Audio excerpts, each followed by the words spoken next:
coming out, coming out, coming out, coming out, hey, coming out hard like 8-ball MJG, everything, yeah, we did everything from A to Z, we fly, yeah, we been flying, that's so plain to see. Hey, welcome back to the Talk NOLA. I'm Julio Avila IV, and today we have Lyrics the Lyricist. All right, I'm out. Alfred Banks, man. Good to see you, man. Good to see you as well, man. I hope all is well. Yeah, man. So listen, I just want to say it's great having you here. This is our first Grammy-nominated guest, so I feel like this is a huge milestone for us. So you were just in Austin. That's where you and I met. But last time I heard from you, you were stuck in an airport in Tampa. Yeah, man. What happened there, man? It was weather. I did a weekend, one show in Orlando, or two shows in Orlando with Sass Kicks Ave. And then I did a solo gig the day after. Supposed to fly the next day, wound up stranded because of the weather. The weather was really messed up. And so, I had to stay extra night and kind of roam out. And then the next day, my flight wasn't until like 7 p.m., so I had to roam around pretty much a whole day. But, I got back to the crib, so it was all good. And you were stuck in Florida, man, of all places. Look, I'll tell you this. I love Orlando. Orlando's like one of my favorite places. Really? Tampa is pretty cool. I'm not mad at it. You know what I'm saying? There's some great people there. But I definitely, if it was Orlando, I wouldn't have been. You a Disney World fan or? Nah, not really. What is it about Orlando? Well, I'll tell you this. Orlando took the Sass Kicks ad pretty well. Like, when we do shows there, the shows are pretty packed. So, I love it there. Just like the first city that really took. Well, it's the first city that has consistently just taken to what we have going on. So, I love Orlando. And Tampa, I don't really have a bad history in Tampa. This last show was okay. It wasn't great, but I don't really have a bad history in Florida, like, talking about it. Florida's pretty cool, like, as it pertains to, like, performing and stuff like that. Like, the state sucks, but, like, the performances, that was pretty cool. You know what's interesting about Orlando? It does have not really your style of music. It has a really big underground indie rock scene. Hell yeah. But like, Orlando is like my least favorite part of Florida, man. Oh man, I will tell you this: as good as it feels and as dope as it is, and as much money is going around, that means the poor are very poor there. There must be a reason. It's pretty. That city looks too pretty. Whenever I go somewhere and I see the city be extremely pretty and very, like, aesthetic, like, that city's probably poor as hell. There's a lot of people that are not benefiting from some of the financial, I guess, accessibility that's there. That's a good way to put it. But yeah, I definitely, I like performing there. They took the Sass Kicks Ave. They love what we got going on. So, And you've been recently on a pretty intense run of performing. You're scheduled all the way up through the summer of performing live. You got French Quarter Fest coming up pretty soon. Sass Kicks Ave, So is this all solo, or is Sass Kicks Ave of the 10 shows up? I got, 9 of them are solo. 1 is Sass Kicks Ave. Gotcha. For sure. So when it comes to communicating with Albert, how do you guys coordinate times? Because you guys are good friends. You guys make skits together on TikTok, but and Instagram. But when it comes to coordinating shows and being together, how does that work? Because you do also have your own solo work. Yeah, we kind of share a booking agent. My agent Anthony. He books for Sass Kicks Ave as well sometimes, and we're lucky enough to where we just kind of get hit up for things as well. So people reach out. So it's just kind of like, hey, show comes in. If it looks good, we rock out. You know what I mean? How'd that relationship come to fruition with Anthony? Oh, that's just my so I got I used to be with Mid-Citizen, the management company. And shouts to him, man. It's love. But while I was there, Tank and the Bangas had just went to a new agency. I think the one that they're with now, and so they had a gap in their previous company roster, and so Tavia was just like, "Yo, I got an artist. Need him to kind of help. Need you guys to kind of help him get on the road and build something." And so they just kind of like went with the move. And from like 2017 to like 19, I worked with them, and then like it was a gap. And then I kind of went back with them in like 2020, let's say like 3, what is it, 2, something like that. And shouts to, I've had a few agents, but Anthony is like my dog. He's in New York, so when I go up there this weekend, I'm gonna finally meet him. I've never met him. Really? What do you have going on in New York? excuse me, I'm speaking at this community center about to some kids about different career paths, stuff like that. You know what I mean? Like just showing them that you can be successful doing something kind of against the grain. And even though, you know, rapping is like a common thing, the way that I'm going about it is a little different. So it's just really about letting them know that you can do something a little alternative and do it completely indie and still be successful to some degree. So, yeah. Well, hey, listen, let's bring it back a little bit. For sure. Let's go back to your early freestyles with your brothers. You know, speak on how that introduced hip hop to your life. You know, was it an instant connection? So when I was a kid, man, I used to listen to R&B. Like my mom used to play here in New Orleans. There's this channel called 98.5 WYOD, and it's just nothing but old school R&B. That's all I listened to as a kid. That and gospel. And then around like 8 years old, I think like 98, 99, I heard Busta Rhymes' Extinction Level Event. That was like my first hip hop album. I was like, yo, this stuff is kind of cool. And I heard like Redman, Muddy Waters, and I think it was Aquemini came out in 98. So like stuff like that kind of, my brothers, their music collection kind of introduced me to hip hop. And when I heard it, I was like, yo, this is tight, man. I really like this rap stuff. This is really cool. And so I kind of started writing around that time too. How old were you then? Like 7 or 8. Okay. 7 or 8. Writing at 7 or 8. Okay, wow. Yeah, I started writing raps around like 7, 8 years old. And you know, it was dope, man. Like being able to express myself in a new way, it was very fun. I kind of jumped to it pretty quickly and pretty easily, even as a kid. I used to just steal Landis's raps. My oldest brother was a Landis, my middle brother's James, and I used to steal Landis's raps and like reword them and try to rap them to him and see if he would catch it. And sometimes he would, sometimes he wouldn't. If he did, he didn't say anything. I was like, he ain't say nothing. Yeah, I did it, kind of. So that's kind of how I started. But after that, man, I just kind of listen to rap and kind of like jamming. Okay, still listen to R&B and gospel in the house, and then I think my freshman year of high school, more like around 2000, 2001 is when I got into like Eminem and I got into a little bit of Tupac around that time, and it was really dope. And then yeah, around like my freshman year of high school is when I remember I heard Lupe Fiasco's Food and Liquor. When I heard that album, I was like, I bet that's what I'm gonna do. This is what I'm gonna do for the rest of my life. And that's kind of how I got into it. It kind of stuck with me pretty early. I love the art form, you know what I mean? Hip-hop is... I didn't realize I was hip-hop already, you know what I mean, as a kid. Walking around with baggy... You know, I remember Back That Thing Up music video, Lil Wayne in there being like 9 years old. He had like 7 bandanas on. He had one on his head, one on his neck, one on his arm, one on his pant leg. You know, and I was imitating that, walking around the house with baggy jeans on, and you know, I was hip hop. I didn't even know. So, yeah, I took to it pretty fast. You got, I'll say, one of the most unique trajectories in hip hop. You know, from New Orleans to Volkswagen commercials in Europe. What was the moment you knew you were meant to do this? You know, did you ever think your homecoming song would go international the way that it did? The moment for me was. First time I ever jumped on stage. What venue was that? So the first time I played a show ever was I did this poetry reading at my high school. I think it was like sophomore year, maybe junior year. And I did like an a cappella verse, and I was so nervous. I heard you did improv in high school. Yeah. Okay. I was in so it was like an unofficial improv group. It was like me and 4 other guys. My man Marlon, my man Rustin, I believe Jawara was in there too. And like we just like wrote stuff and would act it out. We did it in the class one time for like a English midterm. And Mr. Mays, Christopher Mays, he was our English teacher that year, and we did it, and he was like, "Man, this is really good. I want to show the principal this." He gave us an A and then like or a B or whatever it was. We passed us, and then we did it for the principal. She came in and we acted it out again.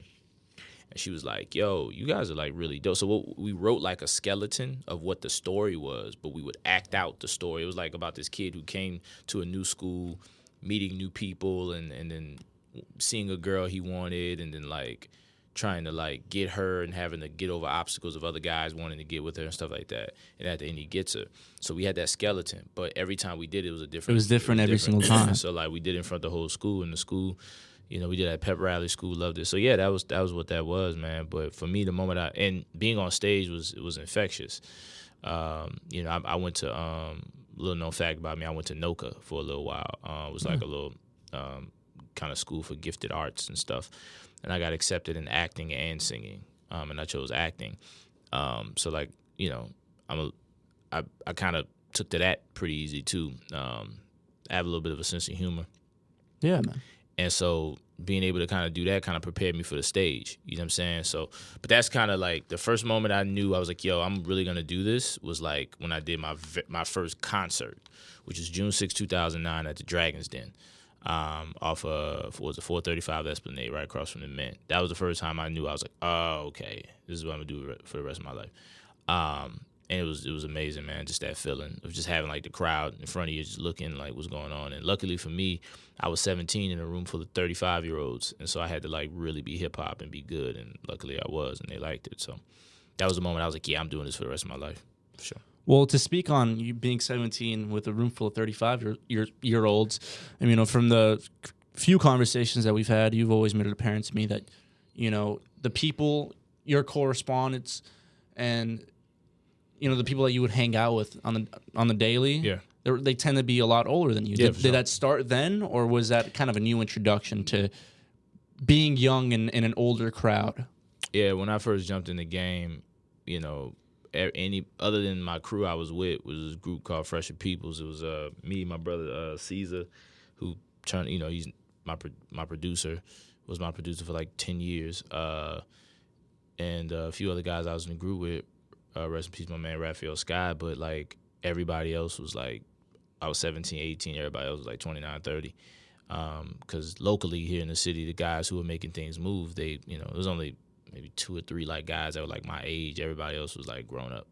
So that's just kind of like by proxy kind of deal. It just was like, just so happened to be the guys, that were around doing something. They were just older, and they saw that I was hip hop as hell and I could rhyme. So they was like, yo, we like what you doing. They took me under the wing, and I just happened to just get mentored by a bunch of older guys, and it was dope because it showed me how to, like, I was a little anxious. It kind of calmed me down a little bit, taught me how to be one of the guys. You did just, like, kind of, bro energy, super tight. So it was dope, man. So it's kind of how I got around a bunch of older guys and stuff and kind of learned my way that way, Do you feel like that was for the better? Yeah, much, much better, man. Like I said earlier, whenever I was around people my age, I was teaching somebody because I learned so much from the older guys. And, like, I learned a lot from those people, how to tour, how to stay, how to, tour manage, how to, advance shows, how to set up merch, how to get your set together, the whole thing. I learned that, like, 17, 18. So, like, I learned that, like, in real time. So, yeah, it was great. I don't think I would have learned that if I was rocking with guys my age. Is that the premise of the Underdog Central mindset? Yeah, Underdog Central is the place where the overlooked go to hone their skills to come back and become the admired. So it's kind of like a, little mantra that I kind of repeat, and I've been living by for some years now. I created in 2011. About to sell a course. Yeah, yeah, man. It's kind of that idea of just like, when I first came in, man, I was rough around the edges. You dig? I had to kind of go back into my proverbial bat cave and kind of perfect my thing. And when I came back out, it was a little bit better received. And so Underdog Central is kind of like that space you go to just to, like, be your best and be the best. And, I was overlooked a lot. And to some degree, I still am. Not as much as I used to be, but still that underdog mindset is something that inspires me to just go hard every day to try to, like, really take this thing to that next level. And so, yeah, Underdog Central. I've been listening to some of your earlier albums. It resonates. Even with one of your first albums, you have a song entitled Underdog Central, and you're pretty much preaching all that. And this is going back to 2009. This is the album that you had a song with G-Eazy on. That's 2011. Yeah, that's the album is called the Nobody's Monologues 2. Yeah, man. Yeah, man, that's wow. Yeah, man, shouts to G-Eazy, man. He was my first, like, big feature. We went to school here at Loyola. Together. So, like, I knew him. It was cool. That's my, it's my dude. The story goes, how did it go? My man, he goes by Mikey Offline now, but my man DJ GQ at the time, he had to go by G-Eazy's house because he had to help G change a tire. I think G was actually, if I remember correctly, I could be wrong, but I remember he was on his way to Chicago to go write with somebody. And, man, he was like, come over to the stew, with me as I go do this, and I don't know how to change a tire, so I just gave them like proverbial support. A lot of yeah. But, you got it. Yeah, you got it, man. You do it. But after it was over, he was like, "Yeah, you want to come upstairs in the studio?" And I was like, "Yeah, for sure." Got up there, and he was like, "Yeah, I got some beats," and he played some beats, and played a couple, and then he played the joint that would be my style, and he had a chorus on it already. And I was like, "Man, this joint kind of hard." I was like, "Well, take this part out, take this part out." Yeah, I want to do this, and so that's how that song came about. But yeah, that was like my first joint. That was like my first big joint, man. I pushed that for like 8 years, dude. That was a pretty cool record, man. It was a good time for sure. 2011, man. That's going back, man. Yeah, 2011. I was that's 13. That's 14 years ago. I was like what, 19? Bro, 19 years old, recording with G-Eazy. What point of his career was he in by that point? That was right before Runaround Sue. Gotcha.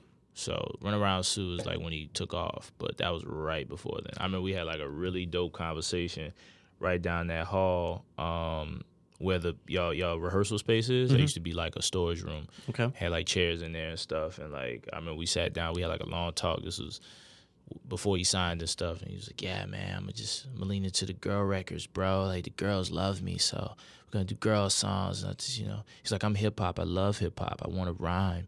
But, like, I know I'm not that great of a rapper, bro. We're just going to lean into these girl records, man. I'm going to kill it. And he took over the world. Sounds like he found his demographic. He found what he was good at, and he went with it. That man took over the world. So I'm very, all love. Absolutely. For sure.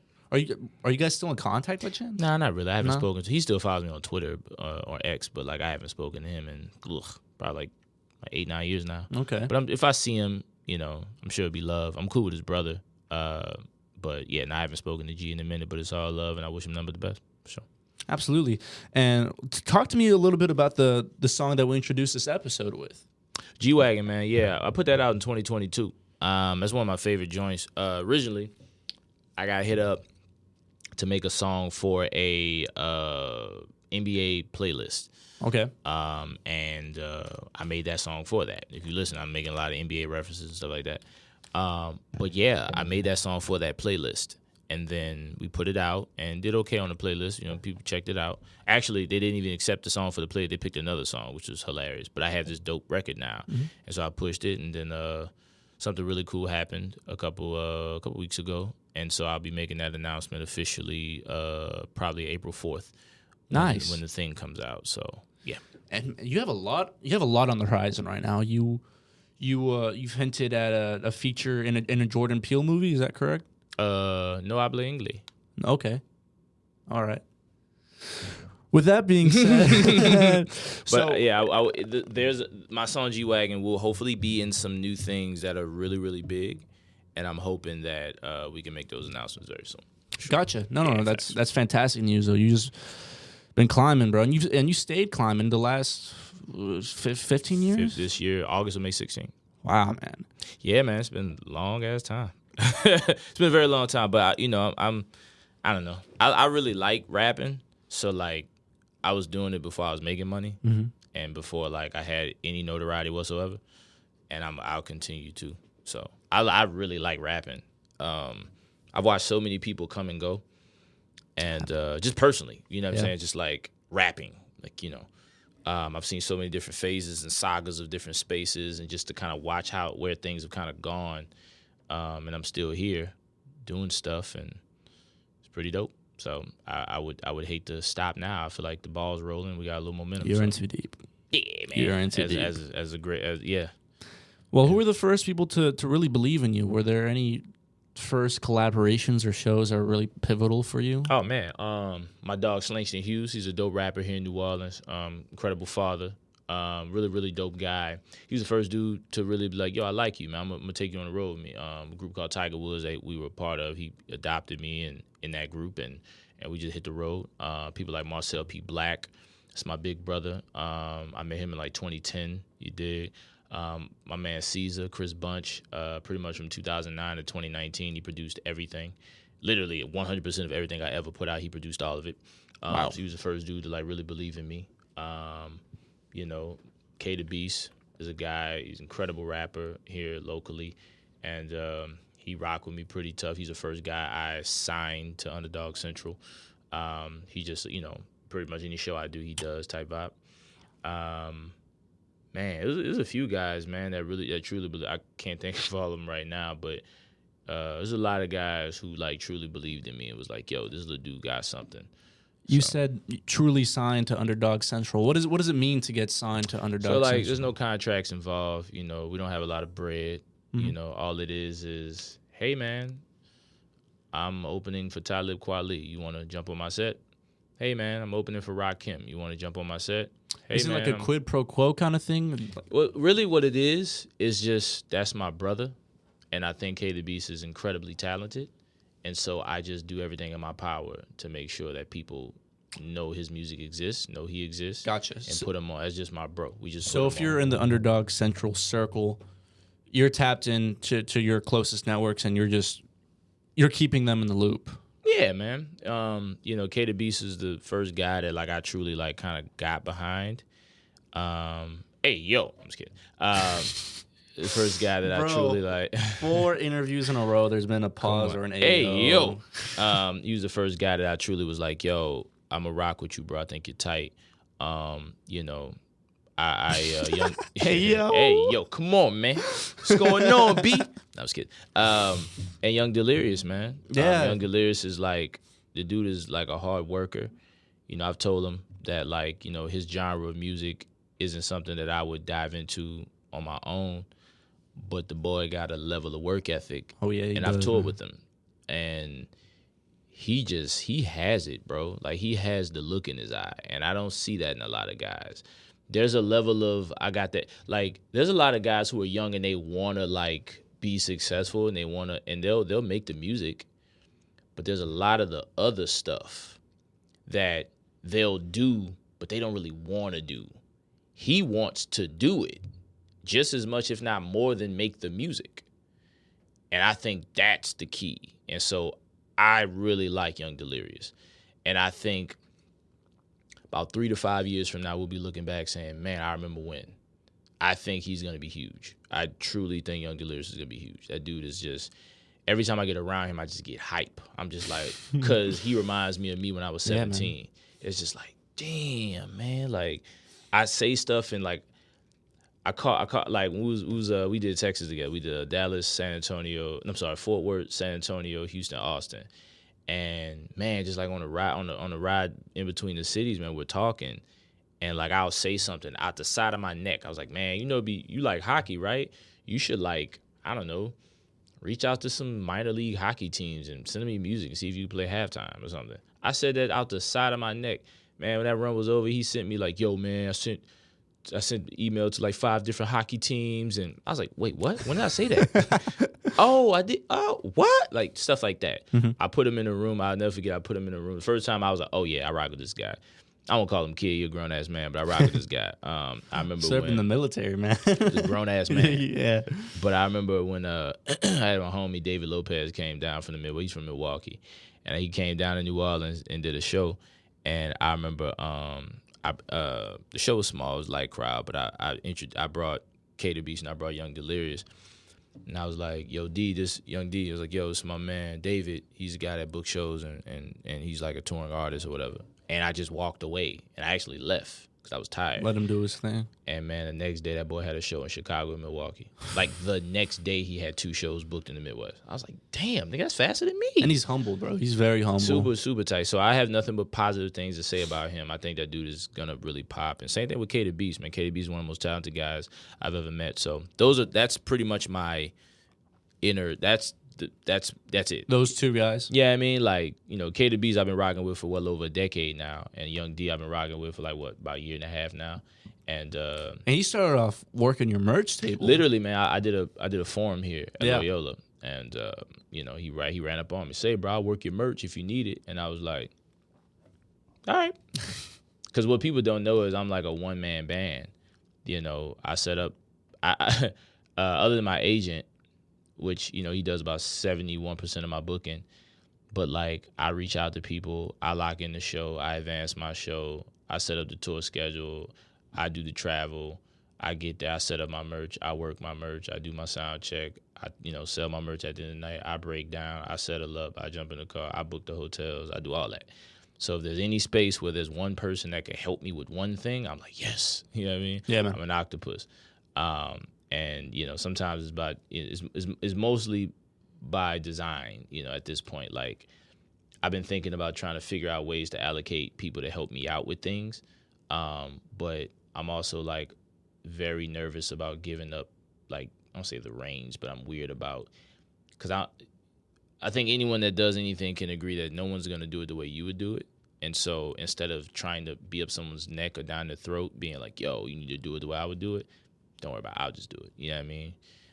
So that's kind of where I'm at. Anyway, he reached out and was like, yo, I will work merch. And I was like, yeah, for sure, man. And he kept his word. I was opening for Rakim at Tipitina's, and he came out, worked my merch, man. And he did work merch like 2 or 3 times, and like 4 or 5 times, actually. And then after that, I was like, well, I mean, yeah, man, I know this guy that books shows. You want to jump on, boom, boom. And then I threw him in the mix with some guys, and I was like, hey, I got this 4-city run. You want to come help, man? I'll, lace you up with some bread, woo. And he came out, and it was really tight, dude. Like, I can't do nothing but salute the guy. The dude is a hard-working gentleman, so I wish him nothing but the best. Him and Bianca. You know what I mean? Yeah, man. For sure. Good people. Good people. Yeah, facts. He's a great guy. So let's get back to your music. So yeah, your music, I be rapping feel and stuff. Yeah, that's what you do, right? Sometimes. Your music, I've noticed, always tells a story. Yeah. Facts. What do you feel has changed about the way you express yourself through music as you've progressed? Oh man. Boom, and you got 15 years. I've gotten sadder. Not like sad, like aw, but like I'm getting older and a lot of realizations are hitting me, and so now I'm seeing things in a way more clear, astute way. When I was rhyming, like my music's always been about self exploration and like very, very me, I. And at first it was very like, cocky, yo, I'm the best. And, that's usually my default when it comes to things anyway, is being the best rapper, whatever the case. And then my brother died, right, Alandis. And so like that was like my first time really feeling pain, like real pain. And I started to kind of dive into mental health and what that's about. And that was like my first realization where it was like, oh, snap, like life is way more than just what I got going on. You know what I'm saying? And then like as I've gotten older and being in therapy multiple times and then like, things and issues that have happened in my life. And then now I'm in therapy realizing some of this past trauma and things that have happened in my life that I've like either didn't acknowledge or didn't understand how to really explain it or flush it out. Now I'm starting to get to this space where like the past like 10 years of my career has just been me being comfortable being in my head and figuring out how to make that make sense. You know what I'm saying? How do you mean? I felt like a lot of my earlier music was about what was going on in my head, but it was a little convoluted. It wasn't like very like concise. It wasn't like to a point. It was just like, hey, yo, I'm the best rapper, but I'm sad as shit. But I got the kicks on type vibe. Now it's kind of like I can tell you why I'm sad. I could write a song about why I'm sad and really flush out what about it makes me sad and what am I gonna. But I always try to end on like a good note to some degree. Just like how can we progress past this and make it, make it make sense in a way. So that's kind of like how my music has gotten better. I'm better at describing things. I'm better at observing and describing. And do you feel this only comes through experience? Hell yeah, man. Yeah, literally. It's been 2 years since I dropped a project, and I'm actually working on. There's a project I'm putting out. Hopefully, well, 2 projects. Probably like 2 projects I'm putting out this year. But I wrote it in 2022 during the pandemic when I was like really messed up. You know what I mean? Financially and emotionally and all the things. And that music's finally going to come out, and it really comes at a very specific time in my life where I was learning to, again, make sense of my pain. And that comes with experience. That comes with being in a 7-year relationship and then that ending. That comes with losing 60 shows. That comes with your job being closed down and stuff like that. That comes with, being a part of a big management company and then them deciding to part ways with you and stuff like that. So having to, kind of take it all the way back to square one and figure it out. And then, then somewhere along the line you go viral and millions of people know who you are all of a sudden. And still trying to make that connect and make sense and stuff, and the grind with that. And then, like, now I'm in 2 different groups, and, like, the differences with that, and keeping my solo stuff alive, but also focusing on Sass Kicks and giving it the energy it needs. Those are all experiences that I rhyme about, and I'm going to start writing about, you know what I mean? Because I haven't written anything, and other than features, I haven't written a rap, like a solo rap, other than the record I got coming out with Pell. I haven't written a solo rap, probably like a year and a half, maybe. Yeah, something like that. You have a lot going on. I didn't realize that you had this much going on. For sure. Now, do you feel like there's a certain role that artists could be playing to break stigmas around mental health? Because I was listening to it was your album, correct? Yes. No, it seems like there was like a lot of self-identity, a lot of topics that really seem to target mental health. Mm-hmm. You know, so what's your stance on? Well, it all started really because of Landis. He suffered from schizophrenia and died by suicide. And before that, I did not know what mental health was. That phrase I had never heard that phrase before. Mm-hmm. It's like 2014. I come from a black family. You pray it away. You dig? Anything going on, you give it to God and push through it and go about your business. So, like, when Landis died, it was like, whoa, what is going on here? Like, what? And so I did a lot of research on what he was going through. And in that research, I found a lot of similarities to what I go through outside of the hallucinations, bipolar and mood swings and swings in just like in your day and how things can trigger you and stuff like that. And I was like, whoa. So it's like, then I realized how many people suffer from schizophrenia and things of the nature, you know, anxiety, bipolar disorder, and all these things. And I was like, wow, I didn't know. I did not know. And so that's, as a byproduct of my brother's passing, I've kind of become an advocate for mental health, and you know, especially the past like 6-7 years of my life, and my career has been about normalizing the idea of emotions, because I think if you want to be a part of like the music industry zeitgeist in the more popular contemporary space, you need to be cool before you're anything. Be cool, be aesthetically pleasing, and be easily marketable. Like, you need to make your music easy to get. You need to be cool to look at and quick to sound like whatever's going on, so you can fit right in the mode. So you can it's kind of like a lane with traffic, and you just get right in there, you know? So these are the things we focus on. We don't really focus on, like, rapping good, song structure, like being emotionally vulnerable. Like, you save that for track 9. We need this kind of vibe. So my thing has always been, and then with that, there's a lack of humanity there. It's like, absolutely, you know, soullessness. So for me, I am all about humanity before I'm for anything. I'm a human. And yes, I'm the first rapper to ever do a full set with the Louisiana Philharmonic Orchestra. Yeah. But I'm also sad, right? I did Jazz Fest. I was sad. Sass Kicks Have in Orlando, our first sold out show as a group was in Orlando. And I was depressed on stage, right? I didn't feel it. I don't even really remember those shows. I just remember it was sold out, it was dope, and then I just flew back home. So it's like this idea that, like, you can be at the top of your game and still be going through things. And that's like my whole thing is, like, with mental health, is like this stuff still exists. Even when you are winning, you're successful, you're doing your thing. That's like, it's okay. Like, it's fine. It's about how you're going to maneuver through it. But my whole thing has just been kind of bringing the humanity to the music, because, like, I understand there's an aesthetic and all these things and the virality and the algorithms, and I'm a part of it now. But it's like, I don't care about none of that shit. I want to be honest, and I want people to know that I'm human before I'm a successful rapper. So you approach me as if I'm a person, and then that breaks down that weirdness that comes with people when they meet someone that they may look up to or something. It's like, nah, that's Alfred. That dude's cool. He's a regular, you know what I mean? Has that happened to you?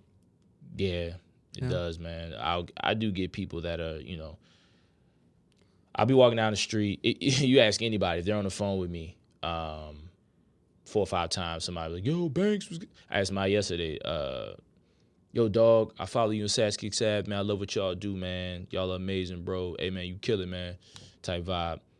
And then when I'm at shows, you know, certain cities I go to where I'll have diehard fans that are like, you know, we're close because they come to every show I do, and so it's that relationship. But then I have like fans that are like, oh my God, you know what I mean? And like I try to break that down because I want them to be excited. Don't get it twisted, but it's like,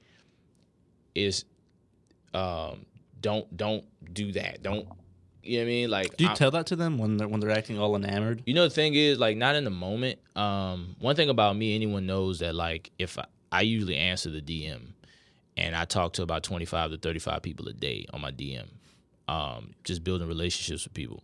And, you know, we don't talk all day, but I talk all day with a lot of people. And really, I do that there.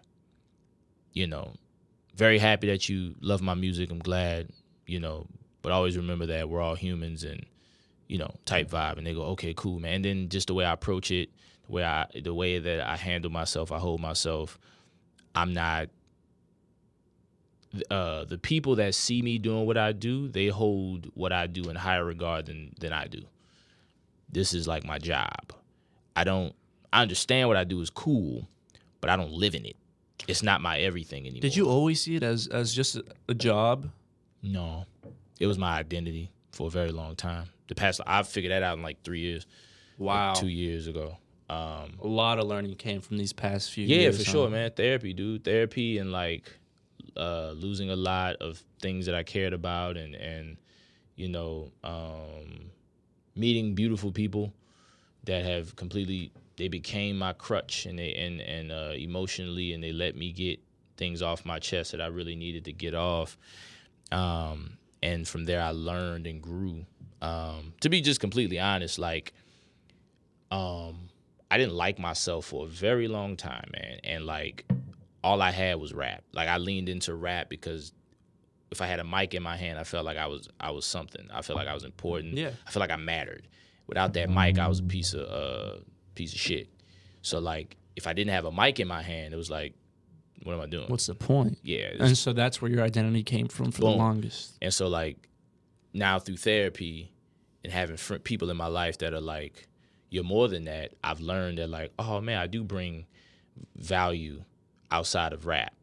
So like, now music is like my vehicle to get my point across, but it's not my everything. It's not my identity anymore. You know what I'm saying? And those are the things I talk about in my music.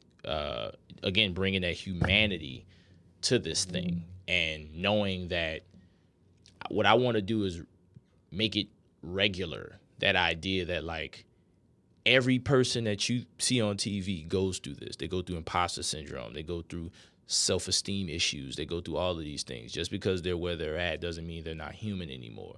And again, we lose their humanity when people get to a certain level. We go, oh. But at the same time, it's about understanding that they are still important. So we're not going to bring them down to earth. They're not the same as other people, but they're not a deity either. You know what I'm saying? So it's like about finding that beautiful median to where I love what you do, I respect what you do, I honor what you do, I support what you do, but you're still you're me and you and I, you type vibe. So that's kind of like what I try to do. So like for me, the past like 2.5 years have been very important about learning who I am as a human being, and then that reflects in my work ethic and my music. Because no matter what I was going through, you know, my depression and, you know, suffering from moments of, you know, wanting to harm myself and things like that, I was always pushing the music. You know, I remember being on stage, you know, simultaneously wanting to hurt myself right after the set was over, but also not, because I had a phone call with a promoter the next day, like having those type of thoughts all while I'm rapping and freestyling about a cell phone someone has in their hand. So yeah, just trying to bring the humanity to it, and I'm just a very intense person. I'm very emotional, and so that comes through in my music, man. Like just my approach is very intense because I love it. I love what this thing has done for me, and I love this culture. I love hip hop, and so I gave it my all because it was my all at one point. You know what I'm saying? So then, who is Alfred Banks the human as opposed to Alfred Banks the rapper? Oh man, he's a funny guy. He's confusing, multi-layered.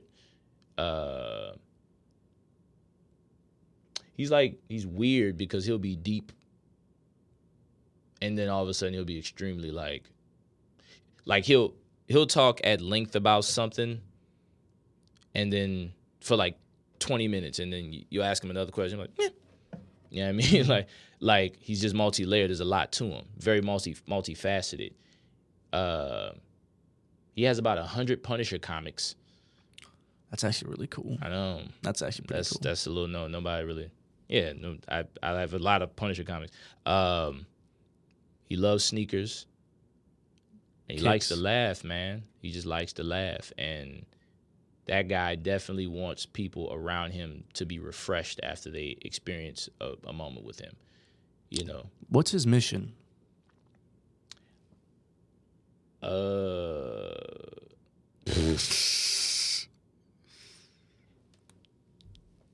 Alfred the human? Yeah, not Alfred the rapper. Honestly, bro, I want to live an emotionally better quality of life. My mission is to figure it out and thus help as many people as possible figure it out and use me as the example. You know what I mean? Like I just want to figure it out. I go through a lot on a daily basis that a lot of people don't know about, and you know, the strength that I have to give myself the credit because the strength is unmatched, and I want other people to possess that strength too, and I want them to know that they can have that. They have that strength in them. They may not know, or you know, they may only deploy it in certain moments, but that strength is inside of you, and I just want to be that example to just like figure it out so I can help more people out. You know what I mean? Did this revelation come through therapy, or was this? Man. Yeah, 1,000%. I had to learn things about myself that I didn't want to learn and I didn't want to acknowledge, and then from there go, oh, okay. Because like, dude, what I'm learning is, man, you know how people say when you get older you understand? I'm literally figuring that out right now. I'm experiencing that right now for the first time in my life. At 33 years old, I'm figuring out, oh, now it's not exactly what they said I would learn, but I'm learning. Things are just starting to make sense to me that never have. And now that I'm in therapy as well, it's kind of like reinforcing these new things that I'm learning. I'm learning how to love again. I'm learning how to be vulnerable again. I'm learning how to like open up again. And it's great. And I get to write raps while I do it. Man. Now the raps are going to be even more potent. So now I can tell you how much better of a rapper I am with a clear heart. True. And that's where those two identities come together. Facts. Alfred the human and Alfred the rapper. 1,000%. My homie Marcel says Alfred Banks, and then it's Alfred Terrell Banks. So Alfred Banks is the rapper. Alfred Terrell Banks is the human. So he'd be like, all right, Terrell, what's going on in Terrell's life? I'd be like, oh, you know, and then we talking about that. But yeah, man. But I'm in a good space right now, dude. Like I'm figuring it out. Really seems that way. Yeah, man, I'm happy. I'm like getting happy again for the first time in a long time, and I had to, like this past weekend was pretty intense. I did a gig and had some wild things happen at the show, but you know, what happened? If it's not too personal, it's just white guys in the crowd using the N-word.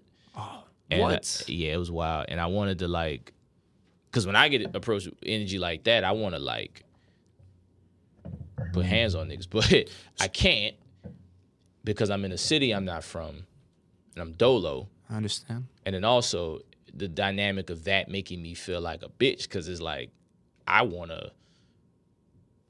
You know what I'm saying? But I can't. One, because of who I am, and two, because of where I'm at. And then there's other guys that look like me that's allowing that energy. So, you know what? This just isn't the space for me. So let me do what I do, get my check, get out of there, and skedaddle. So it was intense like that, and you know, things like that. But I don't know, man. Just pushing through, and that's another way I'm learning, man. I come from like you use these. If you got frustrations, you don't do this. And so I'm learning about my emotions and where I come from. And I talk to Albert about this a lot. Like I really come from like the hood, bro. Like for lack of better, I'm a hood nigga. Like I am. I'm just an alternative kid. And I learned, took me about 28 years, but I learned therapy is cool. I learned being emotionally vulnerable is okay. It's okay to cry. It's okay to laugh and be okay. You know what I mean? Like express emotion and stuff. So I'm learning, and then learning when I have to engage in situations that are intense like that, to just walk away. And that's fine too. It doesn't make you any less because you have to walk away. Where does freestyling find its role in anger management? Man, look. Freestyling is dope for me because it gets a lot of if there's something that happened in the night and it made me angry, I can just get it out in the freestyle. And what I've learned is if I do an interview and I say New Orleans isn't a hip hop city, people get very angry. But if I freestyle it, people go, oh. Music has a way of like kind of making energy more palatable. So like, and I'm very quick with stimuli. Like if someone does something, I'm very quick. You know what I'm saying? Yeah. Like, and so like freestyling it's just literally become a part of who I am as a person. For the longest time, if someone asked me how I was feeling, I couldn't even tell them. But if they threw a beat on, I could tell you exactly how I felt. You know what I'm saying? Like it was like that. So for me, freestyling is just like, it's dope because it's like literally in the moment, right here, what's going on and how quick can I like make it make sense. So it's like putting together puzzle pieces. It's really interesting how you do that. Like in Austin, you had the crowd just throw up whatever that they had on, you know, whether it's a hat or a watch or a water bottle, and the DJ threw a beat behind it and you freestyled about everyone in the entire room. And how does your brain work that way? Like how does it work that quickly? All I know is, man, the guy I told the story about, Mega Ran, he is so much better at it than I ever will be because I just saw him do it one day. Like I've freestyling my whole life, right? And I saw him do it, and I was like, yo, that's the wildest stuff I've ever seen in my life, bro. And I was like, I think I could do that. And then one day I just kind of threw myself to the wolves, and like I did it. I can tell you straight up, man, like the way I freestyle is I'll look at something or think of something and then think of as many things about that thing as I can. So, okay, your hoodie.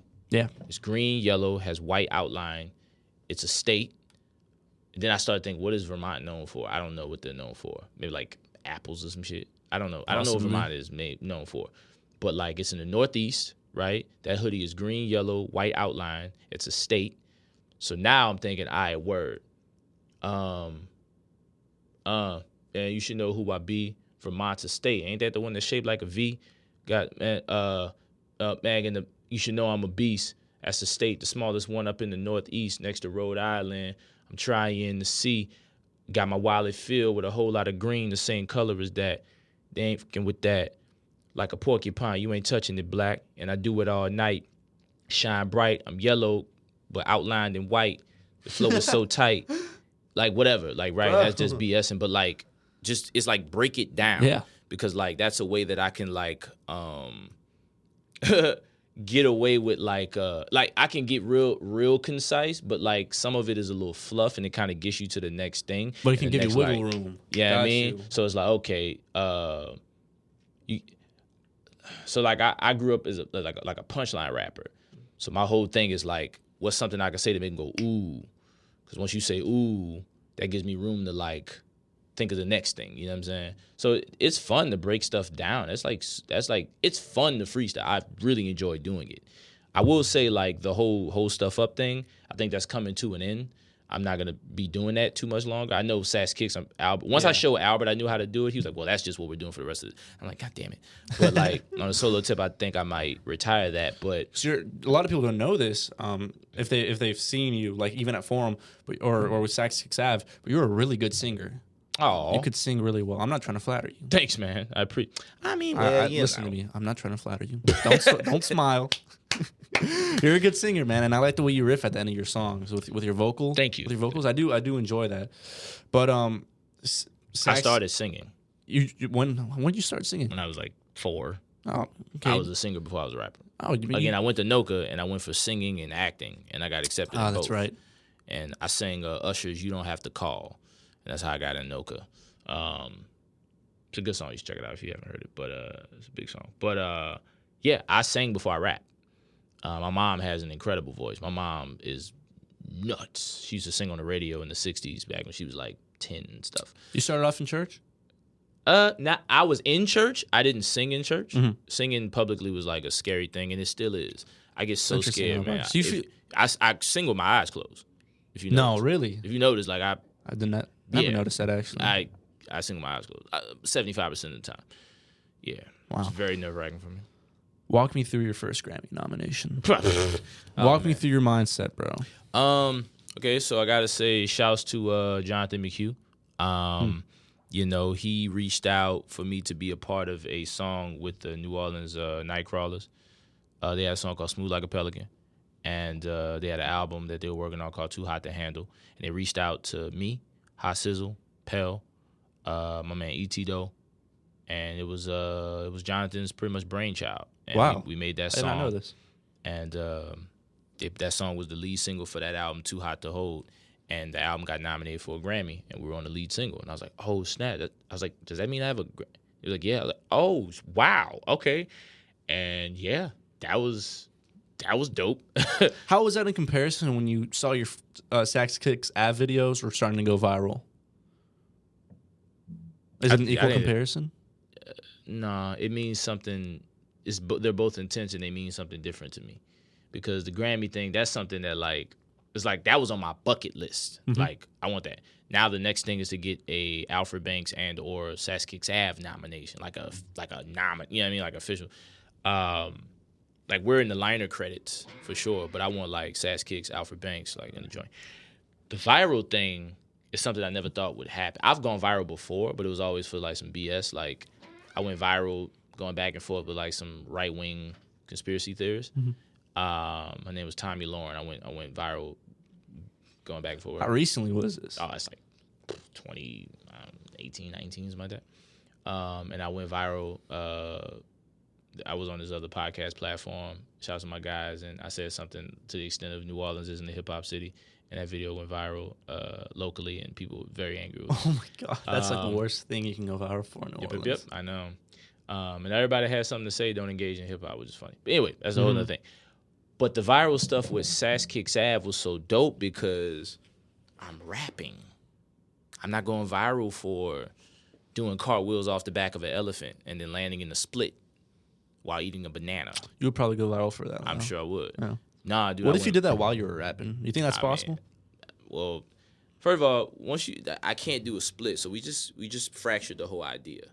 So that just nah, dude, like, man, it all started quickly, quick story on that. It started because me and Albert were doing so we got in the group in 2019, right before the pandemic happened. And then 2020, 2021, we started making music. We put out an EP called I Don't Wear Suits. And that whole album is like this weird, the EP, is like this weird idea of like, we're having a conversation. I didn't know he was recording. We're talking about like friends and shit. Because he's a white guy. And how, he was like, how important friends is to white culture. It's a funny idea. And we both knew to promote the album, we had to do something that, because we live in an industry now where you promote your music by doing something that ain't music, right? So me and him were getting our Abbott and Costello on, cracking wild jokes and doing like a duo thing, doing wild jokes and stuff. And then like, they were doing okay. The people were checking it out. They're like, man, y'all pretty funny. Like he was still in Tank of the Bangers at the time. Yeah. And solo. That's where you two met? On tour? Yeah, on tour with Tank of the Bangers. Gotcha. And so he's the one I just kind of started cracking jokes with him backstage. I just kind of like gravitated to him because we're closer in age. He's like 32, and I'm 33. 30. So like I'm a little bit older than him. But so yeah, we just like cracking wild jokes, and whenever we got around each other, it was just we just try to one up each other. And we still do it now. Like 5 years later, every time he says something, I'm trying to one up him. We can't even get shit done in the studio because we're trying to make each other laugh the whole time. That's even such like, a good dynamic to have, though. It is, that's man. Good chemistry right there. It's good. It's a good thing to fall back on because we have a lot of we're both very quirky is the best way I'll put it. We both are in therapy. We both have a lot of issues. And so like we're both intense as hell, but in different ways. Just as intense, but in different ways. Can you turn it off if you need need We be? try. We definitely try our gotcha. hardest. And that's where the humor comes in. Because like we both would, because we'll be having a really serious moment, and then all of a sudden he'll just like crack a wild inappropriate joke that only me and him would ever say because no one could ever hear it, and I'll be like, oh, thanks, man. And that's kind of. But anyway, we were doing these jokes and like they were doing okay, doing these little skits, and one day I was like, man, we should get to the music, bro. Like I know we want people to know we crack jokes, but we should like make music. Look, let's find a beat online that has a horn in it or something, and you play the sax, and I'm gonna just rhyme over it. And then we did that. And first video did okay, second video did okay, and then I rhymed over Wii Sports, the boxing theme. Yeah, man. And then that one took off on TikTok, and then we just kind of like one after another. But you stuck with the video game kind of theme. You know what I'm saying? Yeah, for a little while, definitely. For like what, 3-4 videos, maybe? Yeah, man. And then we kind of broke off and kind of started doing like other stuff, like picking like classic beats, like De La Soul's "Me, Myself, and I," A$AP Rocky's "Thank the Lord." But then we go to like "Back That Ass Up" by Juvenile, and then we did the Mario. The Mario one is the one that like took off. Yeah, that one has like 1.7 million now. That's the one that like blew us up. And that was crazy. But like we rapped over everything. I rapped over Doobie Brothers, "What a Fool Believes." I rapped over Kid Cudi's "Day and Night." I rapped over the Arthur TV show theme song. I rapped over Sanford and Son theme song. What was there's a video where you're doing a falsetto, and the comments were just gassing you up, man. Like you're the falsetto. That was bad. I would do the he would activate falsetto. I put my finger in my ear. That's what it was. This is a Mariah Carey imitation. Yeah. Like, whatever. But it was funny, man, like doing that. That was from like we went viral August 2023, and then like for like 3 months straight, we just did a video every single day for like 60, 70 days straight. It was Your crazy. memory is insane. Like you've been referencing exact dates. Yeah, because since like the beginning of this episode. As my little tism, yeah, my little spiciness, you dig? I have the worst memory in the world, but I don't forget nothing. So like, interesting. Yeah, like I could tell you the day I started rapping, the day I went viral. When's the day you started rapping again? June 6, 2009. Damn. Yeah. June 6. And the day you went viral? Performing is when I did my first show. Gotcha. I started rapping when I was like 6. Don't remember that day. And I went viral, I think it was like August 23rd, I want to say, 2023. Because I was sitting on Albert's couch, and he was like, I don't know what he was doing. I think he was like maybe editing a video or looking at something. And we was just spitballing ideas. And then like I was on the couch, and at the Wii Sports video, wasn't that nice? The Wii Sports video, I like swiped. It had like 200 views, and like that was kind of like big for us at the time. I was like, oh, 200 views, type. Just kept getting more and more. And like I opened it back up because I'm nosy. And I went back and it was like 900 views. I was like, huh. Close it. And we started talking. Open it back up. It was like 1,700 views. I was like, huh. I've had this happen to me before, actually. Not with nearly as many views, but like you feel like when you put it down and you come back to it, more is going to show up. Yeah. So like you feel like you have to put it down. Yeah, that's social media. That's the addictive aspect of it. It's not good. Yeah, some serotonin that hits you. You be like, ooh. But it was 2,500, 33, 48, and it just kept going and going. And I was like, what? I was like, and we made a promise. We was like, yo, whatever sticks, we gonna go with it. Mm-hmm. And that's what we did. And we did so many videos back to back. And shouts to people like Wayne Brady. Wayne Brady loves us. He's like, that's like, I'm not gonna say he's a friend, but we definitely correspond, which is like insane. It's really cool. It's crazy. I've been a fan of Wayne's since I was a child, so that's pretty cool for him to. Me be able to text homie is just like what? It's crazy. But it means a lot, man. To even bring it all the way back around, going viral with Albert was so dope because I'm known around the world for rapping, and that's all I ever wanted. I just wanted a lot of people to know I rap good. I ain't all the frills in the land gap. That's cool, but can the boy rhyme? Yeah, and I can rhyme about anything, over anything, very well. And I always just wanted people to know that. You've always been really confident with your sound, too. I've heard you make a statement before. If you don't like the music, then it's just not your time to listen to it. Facts. I don't make bad music. Speak on that mindset. I don't make bad music. I've never made a bad song in my life. And I have one song that sucks. And I was like 16 when I made it. And I put it out, and that song's ass. Outside of that, dude, I've never made a bad song in my life. If you don't like my music, it's just not the style you like. Or it's just not your time to come to it. But I don't make bad music. What makes it constantly banger after banger, or just the production quality? I'm being honest. So it's just like the beat's good because I don't rap with bad beats and I don't do the lyrical, spiritual, miracle stuff. But outside of that, I'm being honest. You know what I'm saying? Like I can die by my music. Like I can literally anything I say, I mean. I don't no fluff. You know what I'm saying? Anything I've ever said in a song that wasn't legit or real or honest, I was writing it for somebody. You know what I'm saying? Like everything I say in a rap, I've done it. I've actually do it, and it's just legit, you know? Yeah. And I'm an interesting guy. I have a very interesting life. So my life is interesting. My music selection, if you listen to my playlists on Spotify, they're very interesting. You'd be surprised at some of the music I listen to. I don't really listen to rap like that, like I used to. Anyway, so I don't make bad music. The references I make are really cool. You could just look at the Sass Kick stuff. Look at the stuff I say when I'm rhyming. Like I be rhyming like Mick Foley bars, or I rhyme like Jeff Hardy bars, and then I rhyme like I make a reference to like the author joint. What is it? Oh man.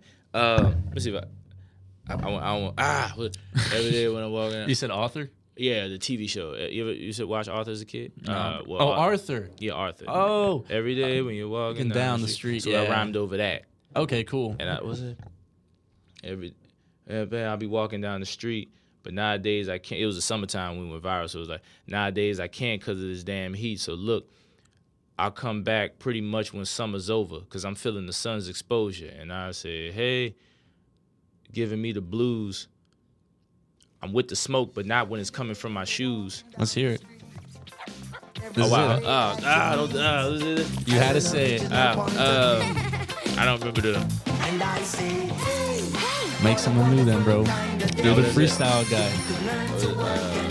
Hold up. Turn out. Let me see if I can get this rapper. Who was it? Every day when I'm walking down the street, but nowadays I can't because of this damn heat. So look, I come back pretty sure when summer's over because I'm feeling the sun's exposure. And I say, hey, the sun's giving me the blues. I'm with the smoke, but not when it's coming from my shoes. My skin is all red, and that's giving me the blues. A pharmacist, how I'm peeling all day. And I'll say, hey, like, yeah. You know what I'm saying? Like, I'm following, yeah. References or stuff like that, or like, I don't know, man. Like, I try my best to just be like weird and like quirky and like catchy and like interesting. You know what I'm saying? Do you feel like there's the part about the industry that kind of forces rappers and puts them into this ball where you got to be serious all the time, you got to play into the mystery, you can't really be too quirky, you can't really be weird? Can you speak on that anymore, man? I think now, if you're not weird, you're not cool. But now it's like, niggas is too weird. Like, like what? Like, I don't know, man. No names though, no names. Man. But just like, people just be doing everything but good. Is it authentically weird or is it I don't know, man. Weird? I think like there is a space. I can honestly say like, how can I put this? If you look at Alfred Banks' aesthetic, I'm a very traditional rapper. I wear dope sneakers. I wear jeans. You know, my clothes. I'm fresh. I could get dressed, but like, you know, I mean, you probably never seen the shoes before. If you did, you haven't seen them in some years, something like that. You know, I have a cool piece on. Be like, oh man, shirt tight. But for the most part, like, I look like a rapper. You do.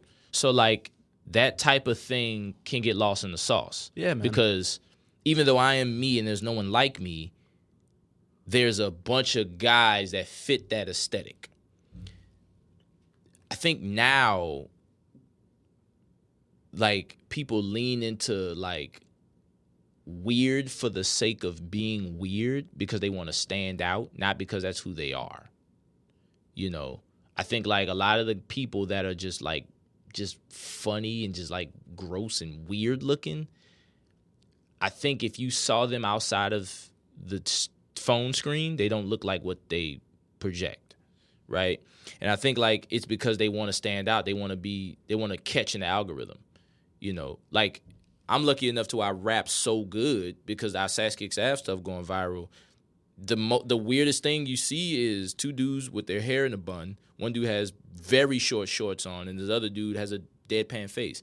Other than that, like it's just like the hell. First of all, you know, United States is like, humans are innately like racist. So like seeing a white dude and a black dude makes them go, what is that?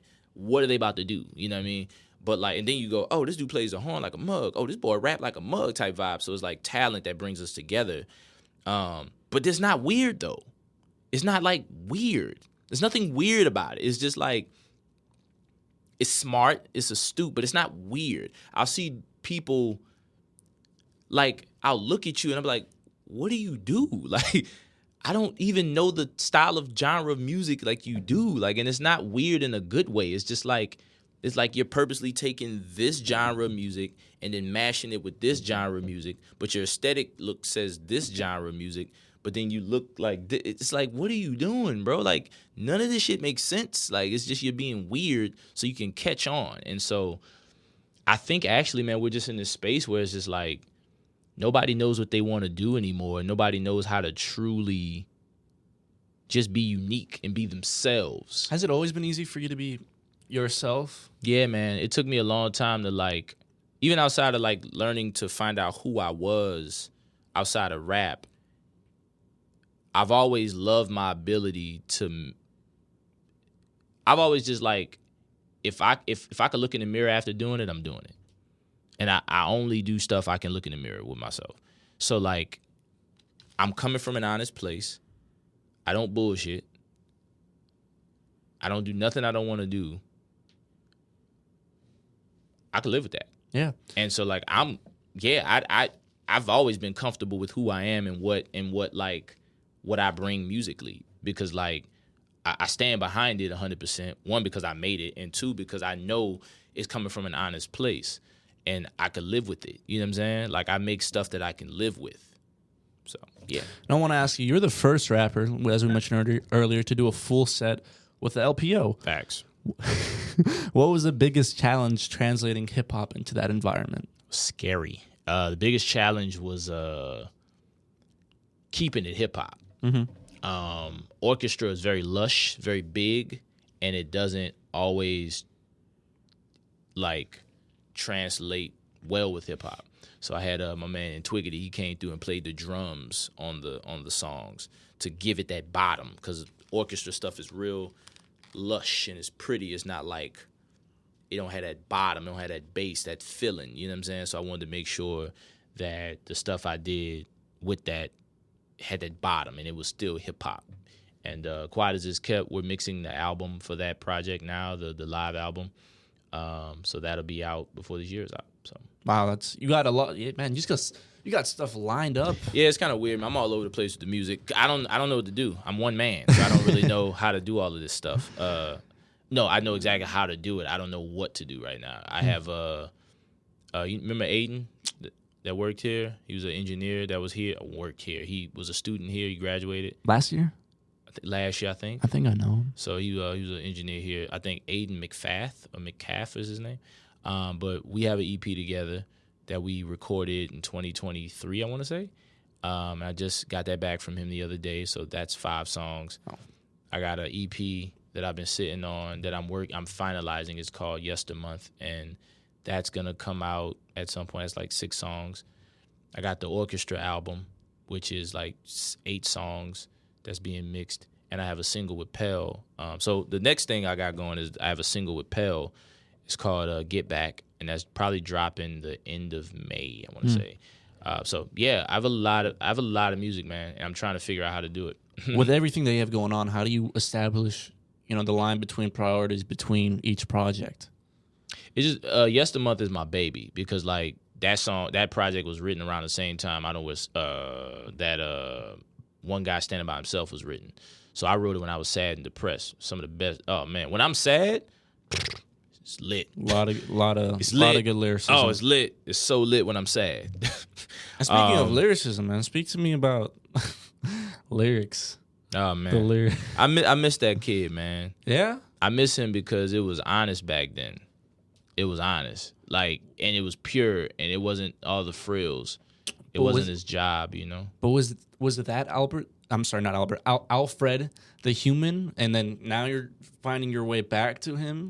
Nah, when I was lyrics to lyricist, man, I was just trying to figure it out. Like, okay, so all of it. You feel like you were someone completely different at that time? Yeah, I was 17. I was a kid, and I didn't switch up till I was like 21, and I was still a baby then, mentally and stuff. There's a lot of life that I didn't live, and I went through a lot of stuff, and I didn't know how to process it all, so all I talked about was how good of a rapper I was. It wasn't like nothing Wasn't nothing like.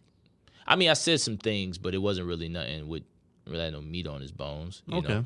But I do miss that kid, just energy wise. He just had this undying sensation. He's the guy that ran up on G-Eazy and battled him.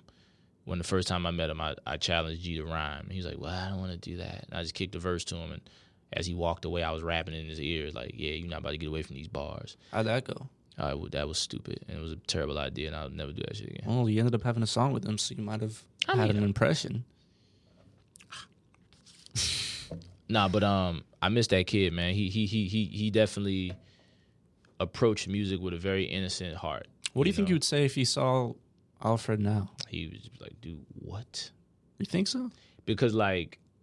In what way? Like, "Dude, you did it, bro." Oh, gotcha. Yeah. I would... Like, "Dude, you did it, man." I've always wanted to be a full-time rapper. That was the main thing. I just wanted to rap for a living. That was it. I just wanted to rap. I wanted the world to know I rap. The world knows I rap, and I'm a full-time rapper. So everything after this is lanyard. I literally achieved my dream. Like, what I set out to do when I graduated high school was to be a rapper for a living. Took me 11 years. No, 12 years, but I did it. I achieved my dream. And now it's take it to the next level and whatever. But nah, man, I did it. He would be like, "Dog, you said you was gonna do it, bro. It took you a little while, but you did it." So he would just be like, "What? No, you did it." What do you think of what you're doing with sax kicks? I love it, man. It shows a different side of me, you know? It's not who I am all the time, but it definitely... People tell me all the time I need to smile more, I need to laugh more. I'm just a very intense person, and I'm always going through things, mentally and stuff. So that kind of comes out in my energy sometimes, but because I suffer from depression a lot, I'm not always happy, I very intense moments, but Sax Kicks Ave is where I get to show people that I do have a sense of humor, and I can make people laugh. And it's just being really stoic, which is ultimately funny because you have this unique, strange energy. You got this horn, you got the funny zooms. Albert tends to attach like little funny little stuffed animals to his saxophone. So it's just one unique experience. Yeah, it's if nothing else, man, that dude can play the saxophone like nobody's business, and I could rhyme better than half the people you know. So there's a confidence. When you listen to it, it's just like, I'm telling you, man, like, if you haven't already, go down a rabbit hole and, like, go on TikTok, go on Instagram, whatever, and go back to, like, August 2023 and then watch those videos.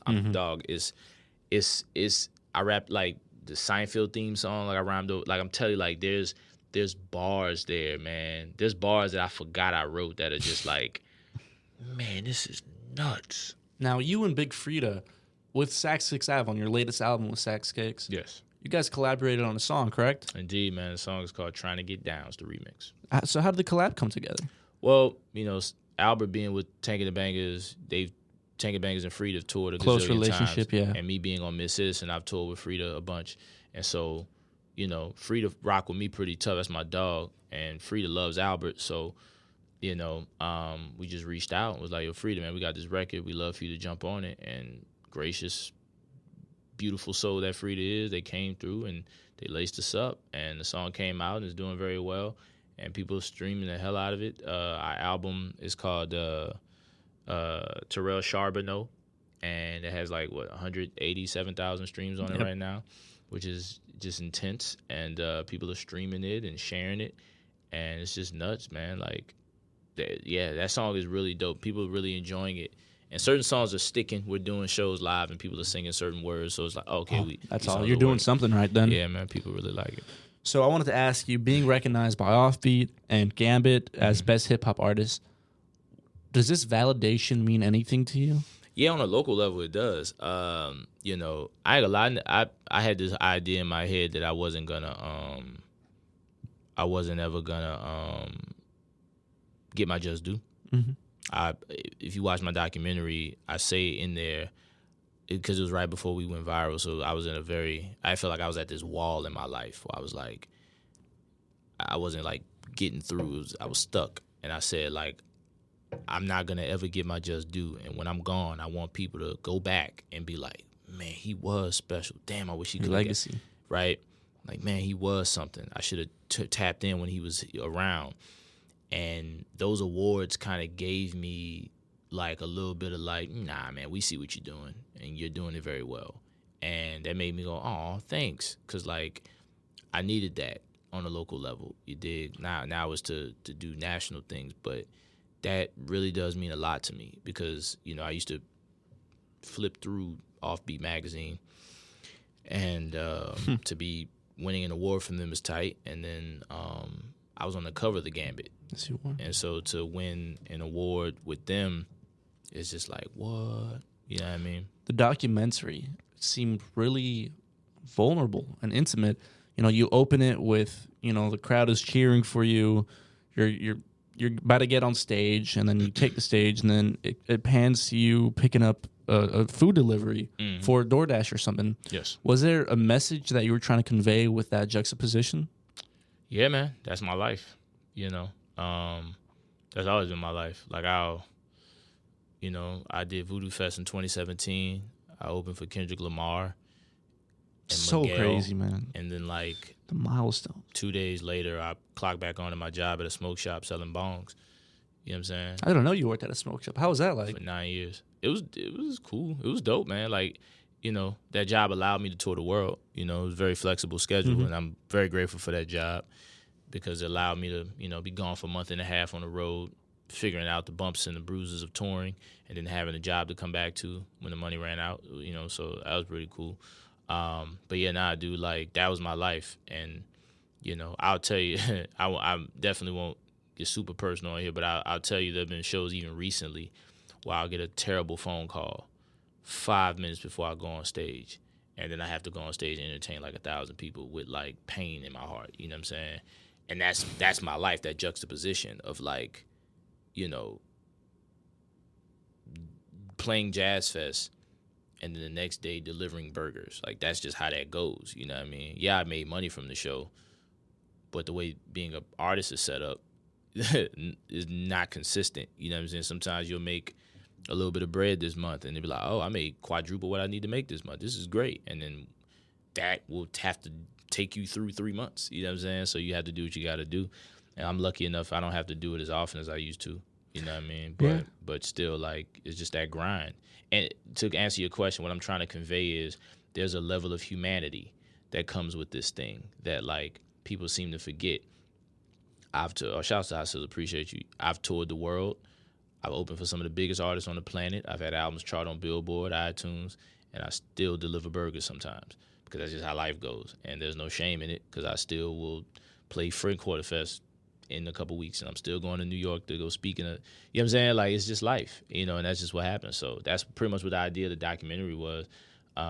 Shouts to Kenny Lass and Lloyd for wanting to shoot it and think I was important enough to do that. You know what I mean? I never thought if I'm being honest, the first time they asked me, I told them no, I didn't want to shoot it because I didn't think my life was that important. I just was like, somebody wants to see a documentary about me. Like, you know, I've done some things, but who cares? Like, you know, well, why the second guessing? You've literally just listed some very impressive milestones. I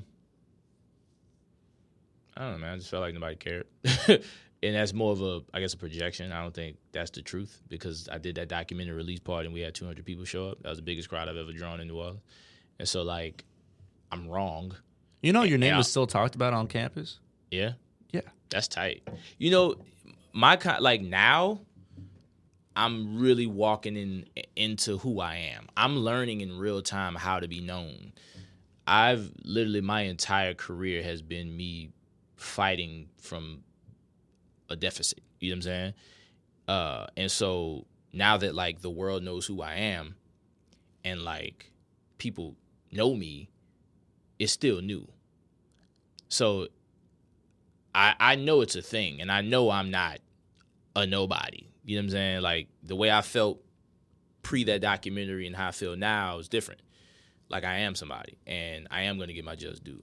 I am one of the guys. Like, I am a name here. And when it comes to rap in New Orleans, you literally can't even mention it without saying Alfred Banks. Like, it's true. You just can't, right? It's true. And I know that. But I'm still walking in that and still learning. You dig? I'm still figuring that out. How to walk in that space, how to move in that space. Yeah, I don't think you peaked yet, bro. I do not think so at all. I think No. similarly how you were talking well about Young Delirious, I think the same way about you, because you guys are very similar with you guys are grinders, man. You guys are hustlers, and hustlers are not going to be in second place. You know, you guys are going to outwork everyone around you. I refuse, man. Like we're just not going to be in second place, bro. Dude, look at where you are now too. Like you just said, you're gonna be in New York next week talking to a booking agent. Thursday, actually. Okay. I'm all Thursday. it was next Thursday. Week. I'm doing other. Okay, things, Alfred, give me false information. I'm sorry, dude. I'm a liar, man. I'm a liar. I'm gonna be in Charlotte next week. Charlotte, North Carolina. You're traveling, man. Be New York this week, but man. Again, the humanity in it, and the humanity is watching someone in real time figure it out and giving them the grace to do it, but also respecting who they are and who they may or may not see themselves as, but giving them the space for them to figure it out. You know what I'm saying? That's the humanity in it, and it's a little full circle moment. Yeah, wow. man, I'm grateful, dog. You know what I'm saying? Like I bust my little behind for this, and to be where I'm at, you know, I just want to give back. I definitely want to help put cats in position to get they love and get what they deserve and what they earn, and that's what I'm on, dog. Like now I got a little something. I'm still working to get more. But as I get it, I'm going to lace people up. You know what I'm saying? I'm not going to be one of those guys that hoards the millions. I want to give back. I want to do the thing. And so I'm grateful, man. I made we just rapped and made a little name for ourselves. I mean, you know, what can you do? Came a long way. Now I got one last question before we move on to our next segment. You know, so as you know, as we've been talking about, you've done so much already. Yes. Performed at the Super Bowl, orchestra, commercial. Super Bowl. What? Yeah. Can you say it again? What'd you say? Super Bowl. That's wild, man. Yep. Yes. Yep. Okay. Go ahead. Orchestras, commercials, tours. What's something you still haven't done but want to? I want to do a song with Lupe Fiasco. Is that number one on the priority list? At least like top 10. Top 10. Right. I want to do that. I want to do a song with Lupe Fiasco. I want to do a song with Wale. I want to tour with Sass Kicks Ave, like a official tour where we headline and we pack places out. I want to do that. Man, what do I want to do that I haven't done yet? I want to sell out a show in New Orleans. Right? Wait, did I sell out a show in New Orleans? Yes, I did. I sold out my orchestra show. What? I did that already. Gosh darn it. Cross that off the bucket list. Damn, I did that. Another moment of realization. I want to sell out Tipitinas. That's locally. Yeah. I want to sell out Tipitinas, and I want to sell out. I've sold out a show in Columbus, Ohio before, but I want to sell out. Solo or with Sax Kicks? What? Solo. Solo. Okay, got you. I feel like Ohio that's very feasible for Tipitinas. You know, like my draw is still growing. You know, the most I've ever drawn to a show is 200 folks. And so Tipitinas feels that's like for that. So, you know, I got some ideas for some things later in the year. But we're gonna see. But I want to sell out Tipitinas, man. I want to do a song with Lupe. I want to do a song with Wale. I want to sell out Tipitinas here locally. I want to do an official tour with Sass Kicks Ave. I want to sell out another show in another city solo. I want to tour with one of my favorite rappers. I won't say who because it might actually happen this year. So don't want to jinx it. Yeah, but as a guy, he's one of my favorite rappers, and I may or may not get to. I did one show with him last year, and we got real cool. We're on the same booking agency, and cool. There's something he's working on, and they got my name in the mix. So we'll see what happens. Nice, man. Well, to close this out, I got a rapid fire round. Some fun questions. You ready for it? Yeah, man, let's go. All right, man. Marvel or DC? Marvel like a big dog. Favorite The Punisher, is that your favorite? Oh, yeah, it's my dog. That's okay. My favorite. Favorite NOLA food spot? The Mint on Ferret. Okay, that's a Vietnamese joint. Oh man, it's lit. That's close. Best city for energy during a live show? For me? Yeah. Probably Columbus or Austin. What's the hardest part of touring that people don't realize? How much money you don't make. If you're a musician, you realize that. Yes. Song of yours that best represents who you are? There's a song I have called "Joyful Therapy." It's at the end of "The Beautiful" that I think is, still resonates. Yeah, it's one of my best written songs I've ever. Yeah. What's your best written song in your opinion? "Joyful Therapy." Okay. So, No, don't say one of. I mean, you gotta be like, this is the best.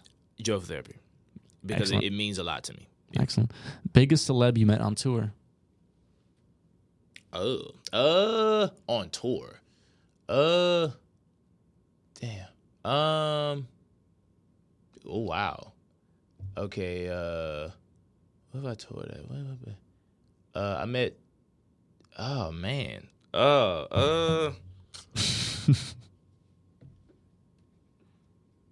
met while I was on tour, man. You ever heard of what was his name? Toi et moi? He's a singer. I did a show in Minneapolis, and he was sound checking in the big room. We was in the small room, and I think it's Toi et moi. Toyetmoi. He's very big. Toi et moi? Something like that. I believe his name, but I know his music. His name is always very hard to pronounce. But I met him. He allowed us to watch his sound check, and I was like, "Oh, this is so tight." Cool. Yeah. So I think he's probably he's the first one that's popping in my head. I can't think of. What about like have any like celebrities DM'd you or Sac 6 Ave? Oh yeah, man. His name. Oh man, why does his name escape me? But you ever watch Futurama? Yeah. The guy who does the voice of Bender.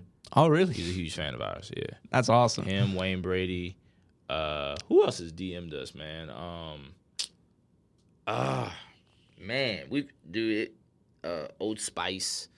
We did serious? something with Popeyes, like Sam's Club.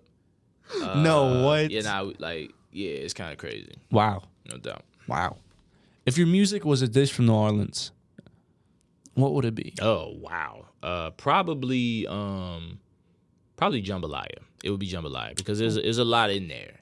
It's jambalaya. If you could put together a dream New Orleans supergroup, who's in it? Oh man. And global warming doesn't count. If I could put together a group, does it have a limit on how many people's in it? Let's go with 5. 5 people.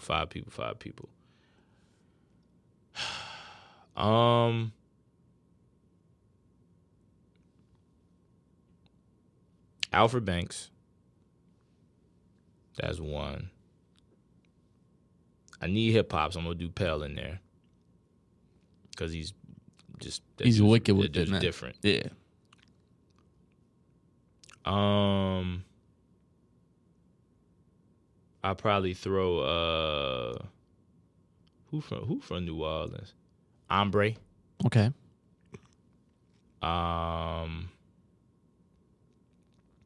That's for the voice, the singing. Mm-hmm. I need Manny Fresh.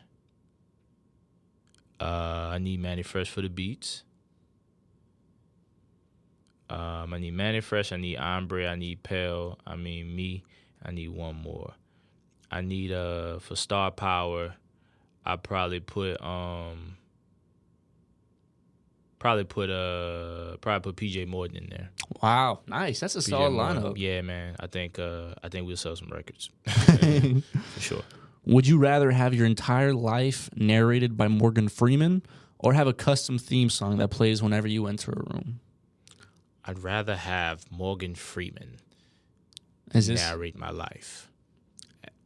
Alfred Banks is an incredible rapper. Do go on, Morgan. Yeah. And he's about to go on stage and rock the crowd. Oh, they love him. Once again, he killed it. I can't do it great, Morgan Freeman. But yeah. Who can? Morgan Freeman. Yeah, I would rather have Morgan narrate my life. He makes everything just sound important. It's very true. You know who wants to narrate my life? Do you know Joey Diaz? No, I don't. He's it's kind of hard to explain what he does. He's a comedian. He's this heavy Cuban guy, but he's funny as hell, man, and his voice it's so thick. Yeah. But yeah, I would have him. So beignets or king cake? Who's winning that battle? King cake. It's okay. not even close. Not even close, man. That's just a donut. Actually, they're both kind of just like donuts, isn't it? Yeah, it's not. Yeah. Beignet is more of a. It's a tough one. I just thought it just came to me. Yeah. I imagine king cake is more of a donut than Because a beignet, that's a French donut. Literally, a beignet is a yeah. I guess a beignet is more. That's of a rough. donut. That's hard. Crazy. I guess just a flavor. King cake takes it for you. Yeah. Nah, it's not even close. Okay. Would you rather always have the freshest kicks but never match your outfit, or always have a fire outfit but your shoes are just not it? Gotta go. Sneakers, man. But the rest of the fit ain't cool? Yeah, because I used to dress like that. My kicks were crazy. My outfit was boo-boo. Actually, speak on the name Saks Kicks Ave, because like y'all could have been like owls. Yeah. Like the owls or something. Owl and owl. Yeah. Owl squared.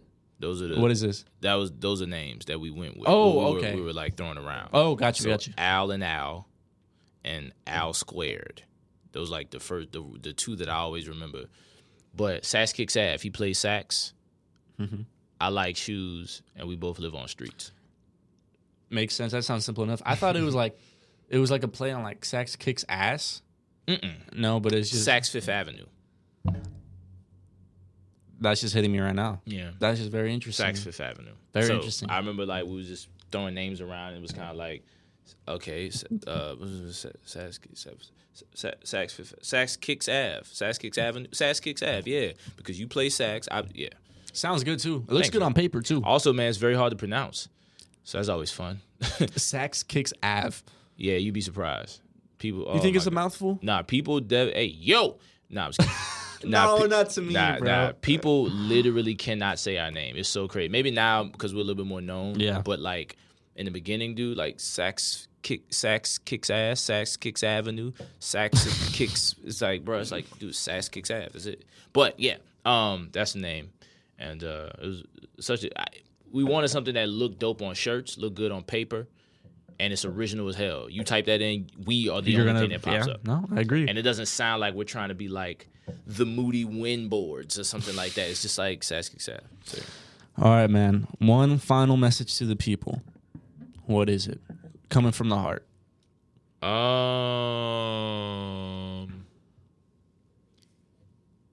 Don't do it if you honestly can't sleep at night. Couldn't have said it any better myself. Alfred, man, thank you so much for coming through. I'm really happy that this actually happened, bro. Yeah.